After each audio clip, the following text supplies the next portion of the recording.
വളരെ ശാന്തമായി ഒഴുകുന്ന ചിറ്റൂർ ശോകനാശിനിപ്പുഴ. ഇതിൻ്റെ തീരത്തായിട്ട് പഴയൊരു ശിവക്ഷേത്രമുണ്ട്. പ്രകൃതിസുന്ദരമായ ആൽത്തറയോടുകൂടിയ ഒരു അമ്പലം.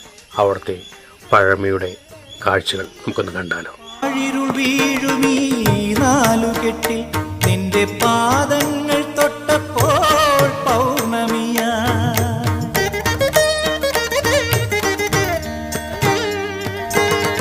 പാഴിരുൾ വീഴുമീ നാലുകെട്ടിൽ നിന്റെ പാദങ്ങൾ തൊട്ടപ്പോൾ പൗർണമിയ നോവുകൾ മാറാല മൂടും മനസ്സിൻ്റെ നോവുകൾ മാറാല മൂടും മനസ്സിൻ്റെ മച്ചിലെ ശ്രീദേവിയായി